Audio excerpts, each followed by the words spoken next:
yang paling berjasa besar, yang paling memiliki daurun muhim dalam mengembangkan peradaban Islam adalah para ulama. Bukan politisi, bukan konglomerat, bukan para raja, bukan para amir, para sultan, tapi para ulama. Bismillah, alhamdulillah, wassalatu wassalamu ala sayyidina wa maulana Muhammad Rasulillah wa ala alihi wa sahbihi wa man tabi'a sunnatahu wa jama'atah min yaumina hadha ila yaumil ba'ti wan nahdah. Ashab al-fadilah hadratil muhtaramin sadat ulama wal masyayikh, ashab al-ma'ahid, ashab al-turki sufiyah, wabil khusus sahibil fadilah hadratil syekh Kiai Haji Nurul Huda Jazuli atalallahu baqa'ah tukhran lana wal ummah, hadratil syekh Kiai Haji Anwar Iskandar Wakil Rais Am, pengurus besar Nahdlatul Ulama. Kalau saya bodolan kalau saya. Kiai Haji Zulfa Mustafa, Wakil Ketua Umum PBNU. Hadratis Syekh Kiai Haji Abdullah Kafa Bimahrus Ali, Rais Syuriah PBNU. Kiai Haji Subhan Ma'mun, juga Rais Syuriah PBNU. Gus Ali Masyhuri, jangan diundang Gus, sudah ketuaan jangan. Gus ketuaan, Kiai Ali Masyhuri, Sahibil Ma'had, Bumi Salawat, A'azzahullah bi'izzih,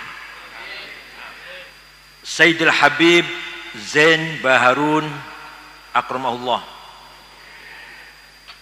Baqil Usratil Ariqatin Nabilah fi hadzal ma'adil falah min dzurriyyati al-maghfurlah Mbah Kiai Jazuli atallahu baqahum fi sihatin daimah, para pejabat pemerintah yang hadir, para tokoh partai politik, sadati wa sayyidati anisati ashabi wa zumalai abnai wa banati ayyuhal hudur.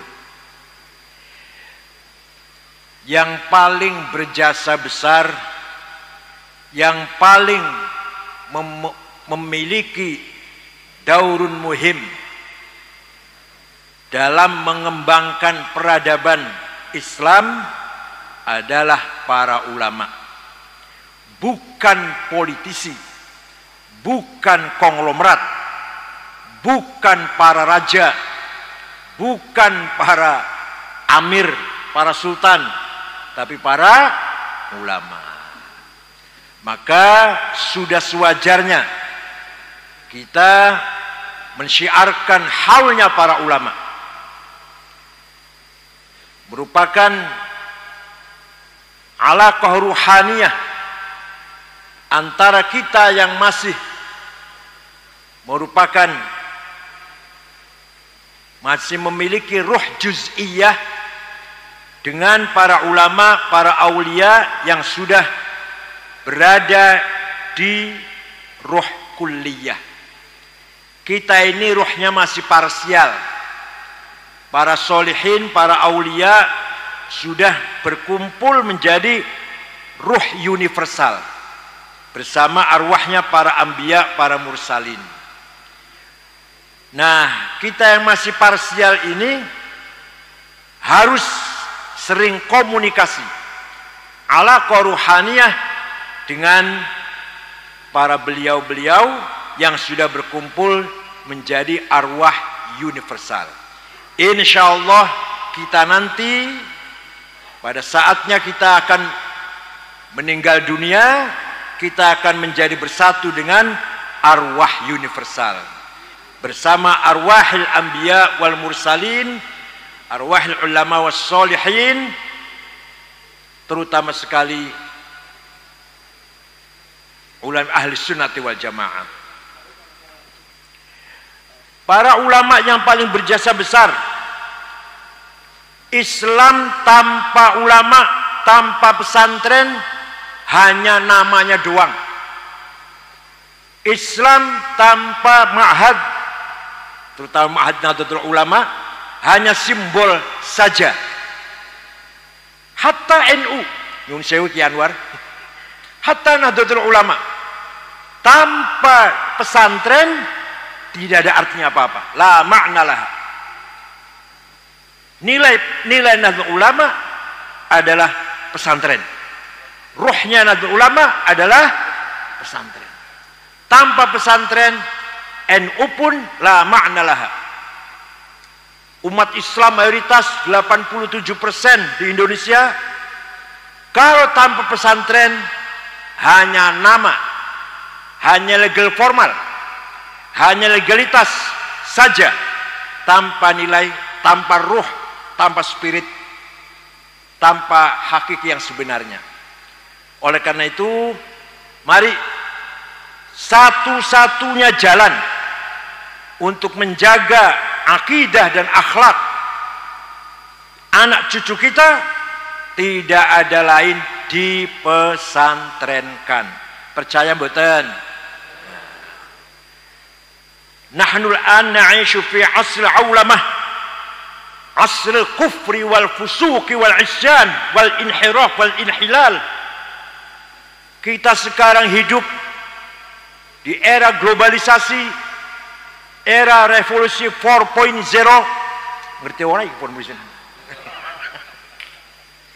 Era digital, manfaatnya sangat besar. Dengan adanya Google, adanya YouTube, kita tidak butuh lagi perpustakaan menggunakan lemari-lemari. Kitab apa saja ada di Google.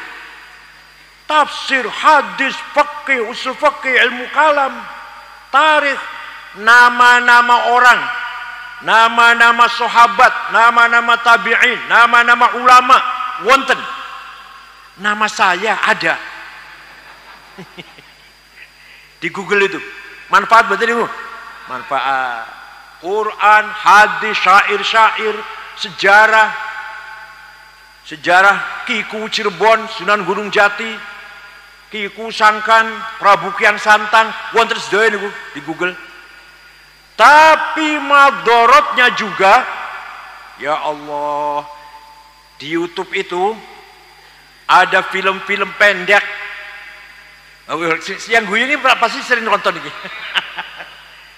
Yang isinya fujur,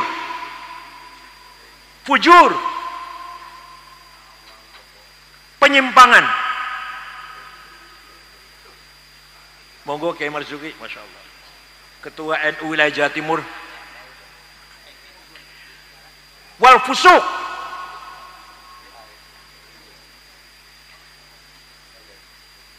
ada iklan obat kuat.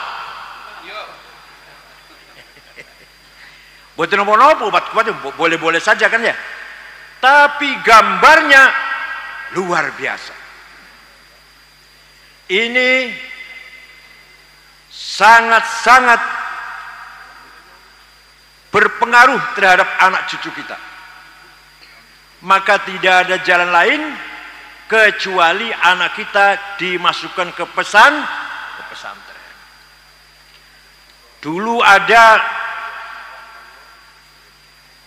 bayi namanya Musa, belum jadi nabi belum, Musa itu belum jadi nabi belum. Dilahirkan zamannya Fir'aun Ramses kedua, Ramses II, raja yang dolim. Ramses memerintahkan pada polisi tentara agar setiap bayi laki-laki yang dilahir dari Bani Israel yang dilahirkan pada minggu-minggu ini bunuh, karena dialah yang nanti yang akan menghancurkan kerajaan saya. Tentara Fir'aun bergerak, semua bayi laki-laki dari Bani Israel yang lahir pada minggu-minggu itu dibunuh tanpa ampun. Lah Musa dilahirkan pada minggu itu oleh ibunya ilham dari Allah, Musa dihanyutkan di sungai Nil. Allah yang ngatur. Ditemu oleh istrinya Fir'aun, namanya Asia, Siti Asia. Dibawa masuk ke istana. Mas Fir'aun, saya nemu bayi laki-laki ganteng, kita pelihara ya, kita kan gak punya anak. Ya wis terserah, karepmu wis. Ringkas cerita ini, saya gak akan dongeng panjang-panjang, tapi artinya apa hikmahnya dongeng ini? Musa sejak melek sampai tamyiz, sampai anak-anak, remaja, pemuda, hidup di tengah-tengah istana yang isinya maliun bil kufri wal fusuqi wal fujuri wal inhilal wal inhiraf wasul akhlak. Musa ketularan boten? Boten. Coba nih panjenengan nyun sewu, nih panjenengan lahir ning jero omah sing isine kufur, fasik, maksiat, minum-minuman, zina, kira-kira ketularan boten panjenengan? Saya mau menjenengan loh. Nabi Musa tidak ketularan sedikit pun. Padahal di jero kerajaan yang isinya seperti itu. Kenapa? Karena dididik, ditarbiyah oleh mar'atun mu'minatun sholihatun mukhlisah. Dididik oleh seorang ibu yang ikhlas mendidik Musa, sehingga Nabi Musa sama sekali tidak terkooptasi dengan keadaan sekitarnya. Silahkan yang lain fasik, kafir, nakal, tapi Musa tidak ketularan. Nah demikian pula putra panjenengan kalau di pesantren. Mbah Kiai Jazuli ini bagaikan Siti Asia, Gus Kautsar itu bagaikan Siti Asia.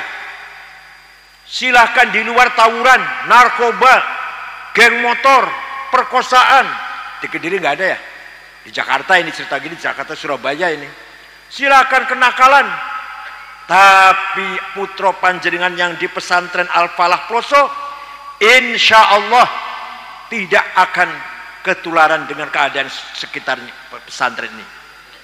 Bibarokati aidil ulama al-mubarakah al-mukhlisah, berkat pendidikan tarbiyah ruhaniyah dari Mbah Dah dan putra-putranya pun yang mendidik, yang mengelola, memanage pesantren Al-Falah ini. Insya Allah putra panjenengan selamat di dunia wal akhirah.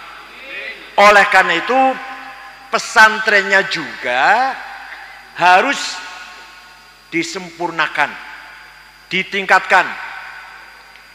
Bukan hanya ngaji mawon, ngaji penting, harus ngaji, tapi juga harus dilengkapi dengan pendidikan umum, bahasa Inggris, ya, diajari pula matematik, syukur-syukur bahasa Mandarin, bahasa Cina, itu penting sebab nanti yang akan datang ini dunia dikuasai oleh Cina ini, terutama ekonominya, supaya anak-anak kita tidak lari dari pesantren dan tidak minder.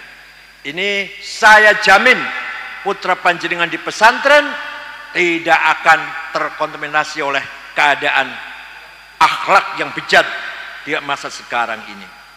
Bapak sekalian, yang paling berjasa membangun agama Islam adalah para ulama. Dulu Al-Quran ditulis dengan tulisan Arab yang tidak sempurna.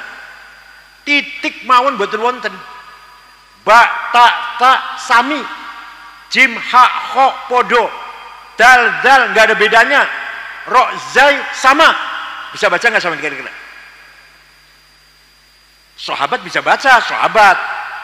Tapi lama-kelamaan setelah generasi tabi'in, Islam berkembang keluar Arab, tidak bisa baca tulisan Arab yang tanpa ada bedanya satu sama lain. Maka yang berjasa besar menyempurnakan tulisan Arab adalah seorang ulama, namanya Imam Abul Aswad Ad-Du'ali. Siapa? Rodo angel jenenge ya, biasanya Toto Sukardi biasanya. Abul Aswad Du'ali tahun 59 wad'un nuqat 'alal huruf, bikin titik siji ngisor ba, titik dua dhuwur ta, titik telu dhuwur ta. Abul Aswad Ad-Du'ali jasanya sampai yaumul qiyamah, manfaat barokah ganjarannya kaya apa iku Abul Aswad Du'ali, sehingga kita bisa baca tulisan Arab dengan gampang. Sudah ada titik, masih banyak orang gak bisa baca tulisan Arab, terutama Al-Quran. Maka ada seorang ulama yang berjasa besar menggagas harokat syakl, fathah, dhammah, kasroh, fathaten, domaten, kasroten, tasdid, sukun. Siapa itu? Imam Khalil bin Ahmad Al-Farahidi. Siapa? Yang wafat tahun 174 Hijriah. Mulai terang, mulai gampang baca tulisan Arab, baca Quran. Masih banyak orang salah baca Quran. Orang Banyumas, ada orang Banyumas enggak? Sampai sekarang alhamdulillah ngalamin. Kalau panggil saya Kiai Sangit ngakil, ya Allah, awas. Saya ngakil gitu. Itu artinya makhraj, keluarnya suara dari tenggorokan salah. Maka ada ulama berjasa besar menggagas ilmu tajwid di tilawatil Quran, ilmu tajwid. Namanya Imam Abu Ubaid Qasim bin Salam yang wafat tahun 224 Hijriah. Baru ada istilah idhar, idgham, ikhfa, iqlab, qalqalah, mad lazim, mad jaiz. Siapa namanya? Alah, sulit wis. Berjasa besar betul itu. Sekarang Quran kita tinggal baca, sudah ada harokatnya, ada titiknya, ada tajwidnya, tinggal baca. Oleh karena itu umat Islam harus bisa baca Quran. Minimal paling tidak Al-Fatihah. Kalau nggak bisa sholat.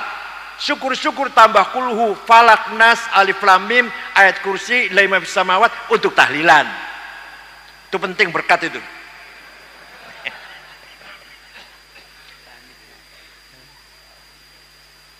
Pesantren modern kayak apapun, pesantren apa modern seperti apa, harus santrinya wajib belajar Al-Quran, hifdhan au nadharan, apal-apalan atau membaca mujawwadah. Omong kosong. Kalau orang tidak bisa baca Quran dengan benar, dia akan barokah manfaat. Di Jakarta banyak orang ceramah pinter, enak pidatonya, ceramahnya, begitu mengeluarkan dalil Quran, berantakan tajwidnya. Rubba qari'il Quran wal Qur'anu yal'anuh. Banyak orang mengeluarkan ayat Quran, jangankan dapat pahala, bahkan mendapat laknat dari Al-Quran, karena bacanya tidak pakai tajwid. Jangan Kanjeng Nabi mboten wonten ilmu tajwid. Berarti bid'ah itu. Iya bid'ah. Memang bid'ah. Tapi ente nggak akan bisa baca dengan benar kalau tanpa bid'ah ilmu tajwid. Mau benar baca Quran harus pakai bid'ah ilmu tajwid. Paham betul? Dilayani yo jane yo mboten pantes, ora usah. Jane ora isyura ranting lho sing menjawab kaya ngoten niku. Ada lagi orang baca Quran, innallaha bari'um minal musyrikin wa rasulih. Salah. Allah tidak melindungi orang musyrik dan tidak melindungi rasulnya. Salah. Yang benar, innallaha bari'um minal musyrikin wa rasulah. Allah tidak melindungi orang musyrik dan Rasulullah pun tidak melindungi orang musyrik. Kalau Rasulullah, Allah dan Rasulullah tidak melindungi orang musyrik. Kalau Rasulih, Allah tidak melindungi orang musyrik dan tidak melindungi Rasulullah. Maka lahirlah ilmu nahwu, grammar. Ilmu nahu digagas oleh Imam Amr bin Qumbur yang terkenal dengan panggilan Imam Sibaweh. Kita tinggal belajar saja ilmu nahu, insya Allah kita bisa baca kitab kuning, kita bisa baca tafsir, baca hadis dengan alat ilmu nahu. Wis ono ilmu nahune, tinggal ngaji tok wis. Masya Allah, orang ngarang meneh. Imam Sibaweh ngarang, jenengan kita tinggal pakai menggunakan. Berjasa mboten Imam Sibaweh? Berjasa. Ada lagi Khalifah Umar bin Abdul Aziz tahun 99 Hijriah gelisah melihat banyak sekali hadis palsu, hadis bohong. Qala Rasulullah padahal enggak, bohong. Maka Umar bin Abdul Aziz memanggil ulama namanya Syihabuddin Roma Hurmuzi. Siapa? Nangkanya apa? Nanti pulang nggak? Lupa semua ini sudah. Syekh, bisa nggak bikin ilmu cepat? Ilmu metode menseleksi hadis, mana yang sahih, mana yang nggak sahih. Insya Allah bisa. 1 minggu jadi ilmunya. 1 minggu. Sudah jadi khalifah, ya Amir Mukminin, 1 minggu. Lahirlah ilmu namanya ilmu mustalahul hadis. Hadis sahih kalau memenuhi syarat 4, muttasil, thiqah, dobit, adil. Kurang 1 turun derajatnya hasan, kurangnya akeh turun do'if. Do'ifnya maktu, muqata', mursal, mu'allal, mungkar, makdub dan seterusnya. Ilmu ngeten iki adanya di pesantren. Di luar pesantren mboten bakal wonten ilmu kados ngeten iki. Paham mboten?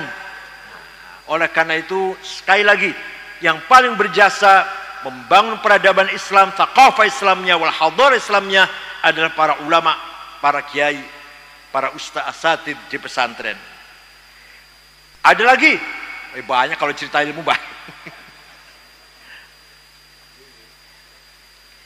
Imamuna Asy-Syafi'i Abu Abdullah Muhammad bin Idris bin Abbas bin Uthman bin Syafi' bin Musayyab bin Ubaid bin Abdul Yazid bin Abdul Muttalib. Lahir kota Gaza, Palestina tahun 150 Hijriah, wafat di Fustat, Kairo, Mesir tahun 204. Jadi usianya Imam Syafi'i hanya 54 tahun tua saya. Saya 70, Masya Allah. Kulo kali Al-Masyri tua kulo loh, tua kulo. Al-Masyri masih 6 lagi, masih sudah 5 masih. Kulo 70.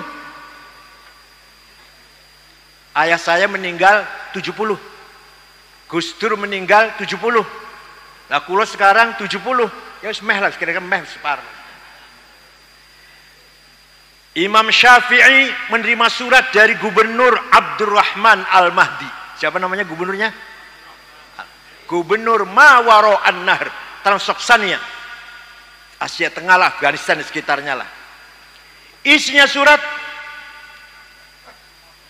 kita ketua PKB, Partai Kebangkitan Bangsa, cawapres. Pokoknya yang ada Pak Muhaiminnya, itu yang kita pilih.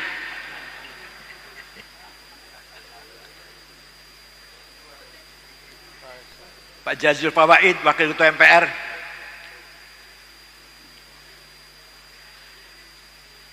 Gubernur kirim surat pada Imam Syafi'i bertanya, Syekh, bagaimana caranya memahami syariat Islam yang benar?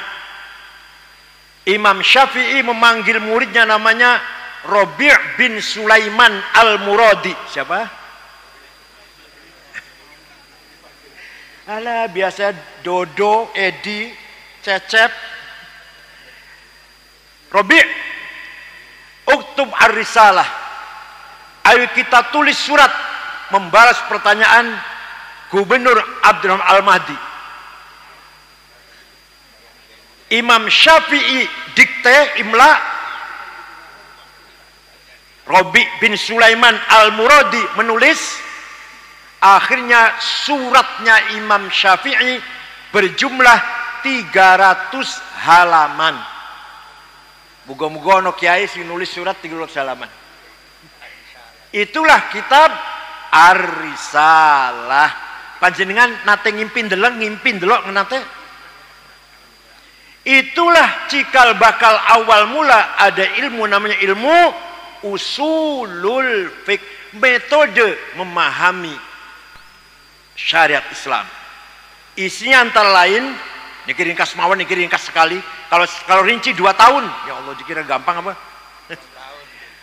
Kalau ente gubernur ingin paham agama Islam, syariat Islam, pertama harus paham ayat-ayat Al-Quran, muhkamah, mutasyabihah, mutlaqah, muqayyadah, ammah, khassah, hakiki, majazi, nasikhah, mansukhah. Pun ngoten mawon. Sudah paham Quran belum cukup, harus paham hadis. Karena Quran sangat umum. Quran perintah sholat, aqimus sholah 60 kali. Tapi Quran tidak menyebutkan berapa kali sholat itu, namanya apa sholat itu, ada nggak di Quran? Sholat itu 5 kali, namanya duhur, asar, maghrib, isya, subuh. Wonten di Quran? Tenan? Pernah baca Quran? Malah paling falak, kulhu falak nas paling bacain. Al-Fatihah berkat. Kalau panjenengan baca Quran awal sampai akhir, tidak akan menjumpai penjelasan bahwa sholat itu 5 kali, namanya duhur, asar, maghrib, isya, subuh. Adanya penjelasan itu di hadis furidat alaikum khamsu maktubat ad-duhur wal asar wal maghrib wal isya wal fajr. Quran apa hadis? Quran apa hadis? Oh, hadis pun macam-macam. Ada hadis mutawatir, ma rawahu jam'un an jam'in la yuhtamalu fihi al-kidb wal khata'. Hadis yang tidak mungkin salah, tidak mungkin bohong. Namanya hadis apa? Mutawatir. Ada hadis masyhur, sangisore mutawatir terkenal. Ada hadis aziz, hadis yang baik, bernilai. Ada hadis ahad yang rawinya individual. Sudah ada Quran, sudah paham Quran, sudah paham hadis, belum cukup. Kata Imam Syafi'i dalam surat tadi, akal harus dipakai. Coba, akal harus akal ulama juga akal sampai akal kita lah, ampas kelapa lah. Akal ulama harus dipakai. Akal ada 2. Akal kolektif rame-rame namanya ijma, konsensus. Apa namanya?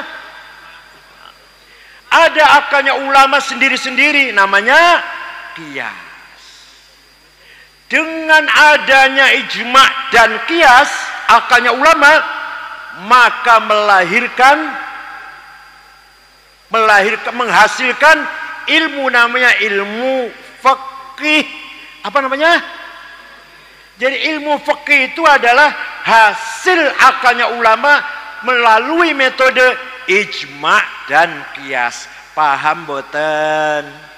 Makanya kalau ada orang tidak menggunakan ijma dan qiyas, yang gak akan ngerti ilmu fikih. Ilmu fikih itu adalah buah dari akalnya ulama, metodenya namanya ijma dan qiyas. Paham boten? Mantep boten dadi wong NU, dadi wong Ahlussunnah wal Jamaah mantep boten? Melu kiai pesantren mantep boten? Insyaallah. Oleh karena itu Imam Syafi'i berjasa besar, luar biasa. Bahkan imam-imam yang besar, al-ajilla, al-kibar, taklid pada Imam Syafi'i.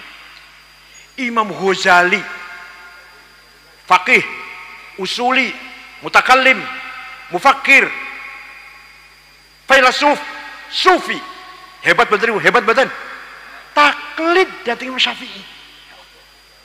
Imam Bukhari yang hafal hadis 600.000 dengan sanadnya, taklid pada Imam Syafi'i. Imam Muhammad Umar Fakhr Razi yang punya karangan tafsir Mafatihul Ghaib 36 jilid, Al-Matalibul Aliyah 5 jilid, Al-Mahsul fi Al-Usul 4 jilid dan lain-lain, taklid pada Syafi'i. Ente baru SAG nggak mau taklid, Masya Allah.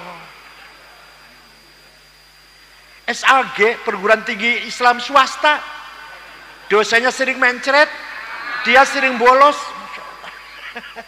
Bayar 15 juta di wisuda, SAG, sarjana alam, nggak mau taklid, ijtihad. Masya Allah, ijtihad, nggak usah taklid. Kalau ente tidak taklid pada Syafi'i, contohnya Syafi'i lah, ente tidak akan tahu rukunnya sholat berapa. Arkanus sholat di sab'ata asyar. Itu kata siapa itu? Kata Imam. Rukunnya sholat piro tidak ada dalam Quran dan hadis. Itu baru sholat, ini baru bab sholat ini. Kalau ada orang sholat, saya tanya, Ustaz, ente sholatnya baik sekali, belajar dari mana? Wah, saya belajar langsung dari Quran dan hadis. Wallahi, demi Allah, bohong. Kalau ada orang ngaku bisa sholat dari Quran dan wallahi, bohong. Tidak usah taklid, langsung Quran dan hadis saja. Sini. Hadis yang paling nomor 1, hadisnya siapa? Imam Bukhari. Saya juga tahu, mantan ketua umum PBNU, masa nggak tahu? Hadis nomor 1 hanya Imam Bukhari. Tapi ente nggak tahu, Imam Bukhari yang hebat hadisnya itu muridnya Imam Syafi'i, goblok. Ya Allah.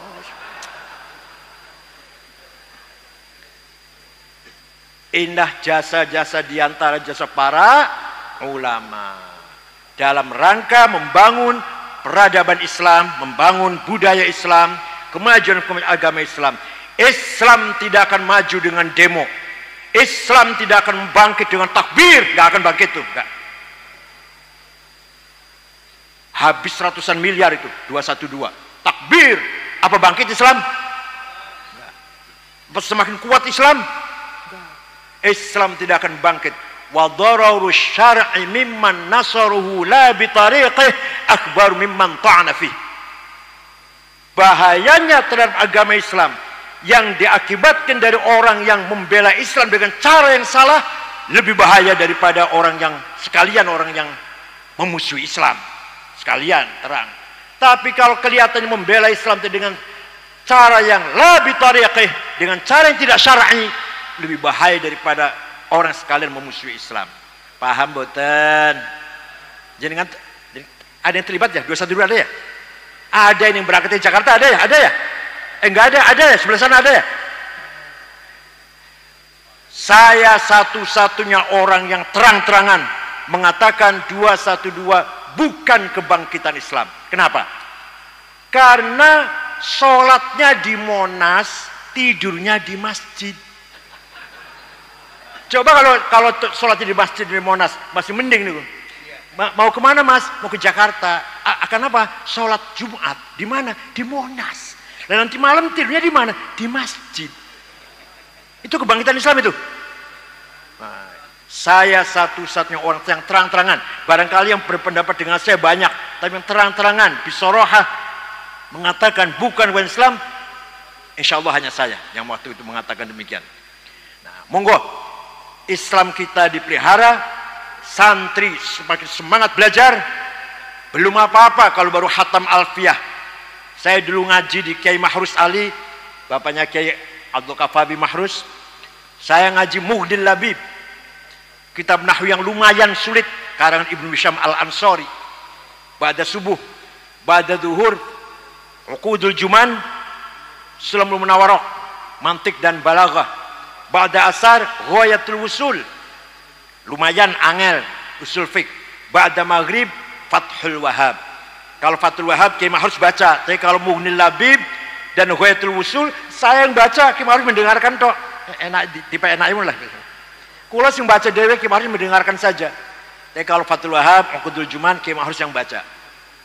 Oleh karena itu santri-santri Ploso harus selalu menambah ilmu, tidak boleh merasa cukup dengan apa yang telah dihasilkan sementara sekarang. Hatam Alfiyah, hatam Fathul Mu'in belum cukup. Ngoten nggih? untuk bekal kembali ke masyarakat belum cukup. Di era globalisasi ini akan terjadi, bahkan sudah terjadi, class civilization, benturan budaya. Panjenengan bangga dengan pesantren, anak panjenengan belum tentu. Kita semua bangga dengan Fathul Mu'in, cekelan Fathul Mu'in, anak cucu kita belum tentu. Kita bangga salaman dengan kiai, barokah salaman karo kiai, anak cucu kita belum tentu. Ini namanya sedang terjadi benturan peradaban, sira' bainal hadarat. Apa namanya? Benturan peradaban. Ini sudah diramalkan oleh seorang guru besar Harvard di Amerika, namanya Samuel Huntington, tahun 1987 mengatakan yang akan datang akan terjadi perang peradaban, bukan perang politik, bukan penjajahan kayak zaman Belanda, zaman Jepang, tidak, tapi benturan peradaban, benturan cara berpikir. Bapaknya ahli ibadah, bapaknya pegang Fathul Mu'in, bapaknya ahli ngaji, cinta pesantren, anaknya tidak cinta pesantren, anti Fathul Mu'in misalkan, anti Fathul Wahab. Na'udhu, namanya benturan peradaban, namanya perang peradaban, perang cara berpikir. Apa itu Fathul Mu'in? Kuno itu, nggak relevan, nggak usah dibaca. Apa itu Fathul Wahab? Ngabis-ngabisin umur, usia, baca Fathul Wahab nggak ada gunanya. Ini akan terjadi seperti itu, dan sekarang sudah terjadi seperti yang diramalkan oleh Samuel Huntington, guru besar dari Harvard pada tahun 1987. Monggo, prinsip-prinsip Ahlussunnah Jamaah dipelihara. Saben malam Jumat baca barzanji, harus hafal-hafalan. Siap? Kiai, ustadz, pengurus NU nek moco barzanji jangan disediakan kitabnya. Kalau ada pengurus NU, katib syuriah atau syuriah atau katib baca barzanji masih moco, jangan diamplopin, suruh pulang naik ojek, jangan diantar. Mimbar di masjid jangan dikasih buku khutbah. Kalau ada kiai atau ustadz, pengurus NU, khutbah masih moco, jangan dipakai lagi. Apa bedanya SAG karo keluaran Ploso, keluaran Lirboyo kalau khutbah masih moco? Paham mboten? Manaqib Syekh Abdul Qadir Jailani apal, khutbah nikah apal, talqin mayit apal. Siap? Kalau nggak apal, nggak usah jadi syuriah. Oh, jadi amprobin. Wa amma taifad'u thaqifan falam yuhsinu bil ijabati qirah wa gharaw bihi sufaha wal abida fasabbuhu bi alsinatin badiyah wa ramawhu bil hijarati hatta khudibat bid dima'in ala thumma 'ada ila makkah hazina fasalahu malakul jibali fi laki ali hadha wal asabiyyah faqala inni arju an yukhrijallahu min aslabihim may yatawalla atirillahumma qabrahul karim bi anfin syadiyyin min salati wa taslim Allahumma sholli wa sallim wa barik alaihi. Diamplopin, apal kan? Burdah harus hafal. Burdah harus hafal. Ya Allah. Syekh Muhammad Al-Busiri asli Maroko aslinya, tapi tinggal di Iskandariyah, murid dari Syekh Abdul Abbas Al-Mursi. Abdul Abbas Al-Mursi murid Syekh Abil Hasan Asyadili. Asyadili murid dari Syekh Abdul Salam bin Masyis. Abdul Salam bin Masyis murid dari Syuaib Abu Madyan Al-Ghauth yang kemudian di Wahrun Al-Jazair. Nah, suatu ketika setruk 1 bulan Al-Busiri ini ngimpi jumpa dengan Rasulullah SAW. Panjenengan sering ngimpi jumpa Rasulullah? Panjenengan sering? Ditanya gak jawab. Jenengan sering jumpa Rasulullah? Dereng. Jumpa gendruwo? Setelah mimpi beliau matur, Rasulullah, saya sakit 1 bulan gak bisa jalan. Saya punya keinginan menggubah syair qasidah yang isinya memuji-muji engkau, ya silakan, silakan. 1 minggu jumpa lagi, sudah jadi Rasulullah. Coba saya ingin dengar baca. Setelah dibaca selesai, fatabassama Rasulullah sallallahu alaihi wasallam. Kanjeng Nabi tersenyum, wa masaha jasadahu, dilus-elus badannya, diusap-usap, fata'affa fauran. Sakitnya sembuh. Mana itu syairnya? Amin tadakuri jironim bidhi salami, mazatta dam'an jara min muklatin bidami, am habbatir rihu min tilqa'i kadhimatin, wa awmadal barku fi dhalma'i min idami, fama li 'ainayka in qulta fahamata, wa ma li qalbika in qulta astafiq yahimi, ayahsabu sabbu annal hubba munkatimu, ma baina munsajimin minhu wa muttarimi, laulal hawa lam turik dam'an ala talali, wala arik tali dzikril bani wal alami, fa kaifa tunkiru hubban ba'da ma syahidat bihi alaika udulud dam'i was saqami. Alumni Ploso harus hafal burda. Setuju? Amin tadakuri jironim bidi salami mazad tadam'an. Kenapa kau selalu menangis tiada henti-hentinya sampai air matamu bercampur darah? Apa karena engkau kangen rindu pada perempuan yang ada di dusun Dhi Salam? Atau karena engkau teringat suatu hari siang angin bertiup kencang di desa Kadhimah? Atau engkau teringat suatu malam gelap gulita berkilat di desa Idham? Kenapa kamu kurus kering, gak enak makan, gak enak tidur, gelisah? Kenapa engkau selalu menangis, kelihatan sekali bekas air matamu di dua pipimu? Pasti kamu lagi gendeng. Pasti kamu lagi kena asmara, mabuk cinta. Jawabnya, na'am saro taifuman ahwafa arraqani, wal hubbu ya'taridul ladzati bil alami, ya laimi fil hawal udri ma'diratan minni ilaika walau ansafta lam talumi. Na'am, memang benar saya lagi gendeng, lagi mabuk cinta, tapi sampai rasa cintaku menjadi penyakit. Tapi kalau ente tahu siapa yang sedang ku cintai, ku rindukan, ku tangisi, pasti anda akan maklumi. Siapa sih yang sedang kamu gendengi, yang sedang kamu rindukan sampai nangis bercampur darah?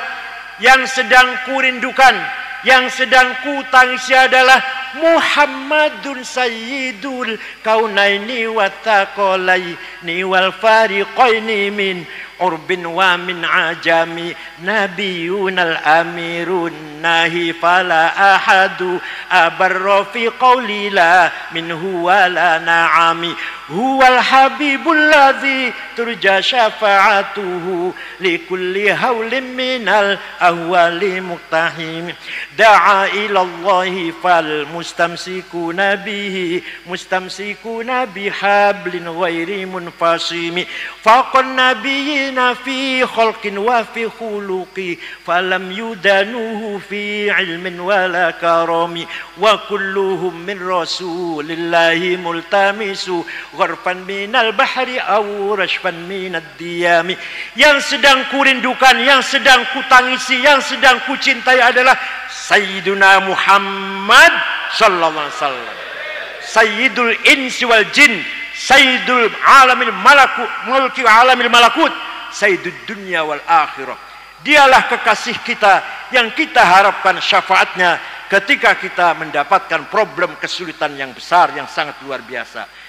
Ya akramal khalqi maliman aludhu bihi siwaka inda hululil hadithil amami. Wahai Rasulullah, semakhluk yang paling mulia, kami tidak memiliki siapa-siapa yang bisa kami andalkan kecuali engkau ya Rasulullah. Maka banyak hafal. Insya Allah kalau hafal burdah, adem, ayem, tenang, orang geragas. Geragas sih, orang geragas sih. Hubbud dunya wa hubbul jah. Geragas hubbud dunya, geragas hubbul jah. Siap apa nggih? Monggo. Nah, Nabi Muhammad Beliaulah yang siap memberi syafaat kepada kita semua. Percaya mboten? Yang percaya pasti akan mendapat syafaat Rasulullah. Yang tidak percaya tidak akan dapat syafaat Rasulullah. Percaya betul? Qara'na fid duha wala sawfa yu'ti fasarra qulubana dzakal 'ata'u hasyaka ya Rasulullah tarda wa fina man yu'adzabu aw yusa'u. Saya membaca surat Wadduha. Di sana ada ayat wala sawfa yu'tika rabbuka fatarda. Muhammad, jangan sedih, jangan susah. Apa yang kamu minta, saya berikan, kata Allah. Apa yang kamu minta, saya kasih. Nah, hasyaka Rasulullah tarda wa fina man yu'adzabu ayyusa'u. Dan Rasul enggak mungkin ridho. Rasul enggak mungkin rela kalau di antara umatnya ada yang disiksa. Maka Rasulullah akan minta kepada Allah semua umatnya yang percaya syafaat dulu, yang percaya syafaat semua min ashabil jannah, min ahli jannah. Tidak mungkin Rasulullah akan membiarkan warga Nahdliyin, para santri disiksa atau masuk neraka. Tidak mungkin. Rasulullah tidak akan ridho itu. Hasyaka ya Rasulullah tarda wa fina man yu'adzabu aw yusa'u. Abu Lahab saja yang hanya sekali menghormati lahirnya Rasulullah, besok nih akhirat mlebu neraka karena dia kafir. Setiap hari Senin diangkat, Selasa jebloskan malih, sampai hari Ahad, sampai hari Minggu. Senin dintas, Selasa jebloskan lagi sampai hari Minggu. Senin dintas karena menghormati lahirnya Nabi Muhammad sallallahu alaihi wasallam. Suatu malam Abu Lahab melihat di rumahnya Aminah, Siti Aminah, terang benderang. Ada apa itu? Maka Abu Lahab perintah budaknya namanya Thuwaibah. Coba Thuwaibah, lihat rumahnya Aminah ada apa sih kok terang banget, ono listriknya atau ono apa. Berangkat, pulang Thuwaibah kembali. Siti Aminah melahirkan bayi laki-laki. Itu sinar itu dari bayi itu, sinar itu. Fawulida sallallahu alaihi wasallam sajidan syakiran hamidan ka'annahul badru fi tamami sallallahu ala Muhammad sallallahu alaihi wasallam sallallahu ala Muhammad ya Rabbi sholli wa sallim. Oh gitu Thuwaibah. Sejak sekarang hari ini jam ini kamu Thuwaibah bebas, merdeka, bukan lagi budak, sama dengan saya, kamu bukan budak. Saya gembira ponakan saya lahir. Abu Lahab itu pamannya Abu Lahab itu, pamannya Rasulullah. Saya gembira ponakan saya lahir laki-laki. Itu nanti di akhirat Abu Lahab setiap hari Senin dintas dari neraka. Masya Allah. Idza kana hadza kafiran ja'a dammuhu bitabbat yadahu fil jahimi mukhallada ata annahu fi yaumil itsnaini daiman yukhaffafu anhu lis-sururi bi Ahmad famadhannu bil 'abdil ladzi kana umruhu li Ahmad masruran wa mata muwahhida. Enggak usah diterjemah ya, enggak usah diterjemah ya. Walau anna amilna kulla yaumin li Ahmada maulidan qad kana wajib. Onta itu kalau diajak ke Jeddah, diajak ke Riyadh, males, didorong-dorong, dipentungin supaya jalan. Tapi kalau diajak ke Madinah, jalan sendiri banter. Ada apanya di sana? Nggak usah ditarik onta kalau menuju ke Madinah. Fadajaz bazimami wala tasukha faqaidu syauqiha lil hayyijad. Rindu ingin cepat datang ke Madinah, enggak usah ditarik-tarik, enggak usah dipentungin. Ada apa di Madinahnya? Onta sampai rindu. Watilkal kubbatul khadra wa fiha nabiyyun nuru yajlul ghayahib. Syukran wa dumtum fil khair barakati wan najah. Wallahu a'lam bishawab. Wassalamualaikum warahmatullahi wabarakatuh.